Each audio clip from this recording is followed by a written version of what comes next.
I'm the eldest of 9 children and a practicing Catholic, so I was always very keen on having children myself, which I did at an exceptionally early age. I got married at 20, and had my first daughter less than a year later. Um, I was a professional. I was very fortunate to have a great job in the medical field, but I eventually began developing mental health symptoms, and over the period of about 3 years became incredibly unwell. At which point I had to be hospitalised. I had an incident of self-harm, and unfortunately, my marriage was no longer tenable afterwards, and we were forced to separate. Whilst things were as good as we could make them for a long time, eventually we decided it had to be settled in court. And as for the court proceedings, part of them was to deem me needing to see the kids at a contact centre due to my mental health background. So, sort of coming into it, there was a lot of hurt and confusion about the process, because I'd spent ages pretty much freely visiting my children, even after our separation. So to go to a contact centre was a real step down. It was a big disappointment. Uh, and I didn't really know what to expect. All I knew is that I'd try to make the best of it that I could. I guess I feel a bit bad not using superlatives.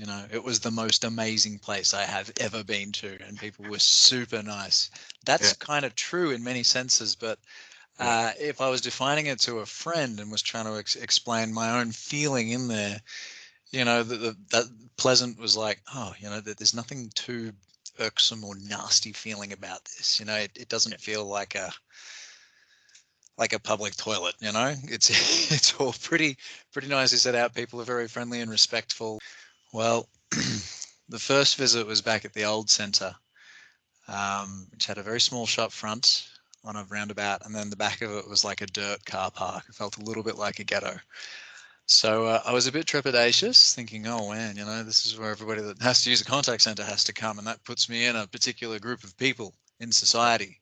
So I had this quite judgmental feeling towards it. But soon as I got in the doors, I was met by, I think it was Tracy at the time, dead friendly, went well, good first experience.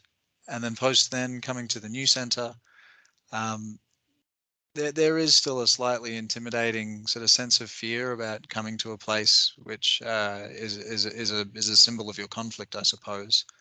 But as soon as I'm in the doors, it's just clear that it's completely child-centered.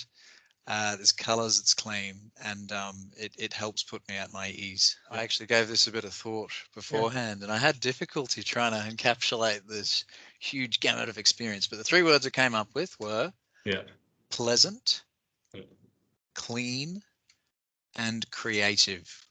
And as soon as you unleash my kids on it, I mean, I always bring tons of things to do. Yeah. I always prepare in a big way, but they whatever I've got forms maybe 30% of the visit. The rest of it is just them going, oh yes, look at those blocks, look at those toys. I want to go outside. And like we were making castles out of paper plates, like all these things I didn't intend to do. That the space really caters really well. Yeah. And I guess if I didn't have the luxury of preparing beforehand, I wouldn't be worried that there wouldn't be stuff to do.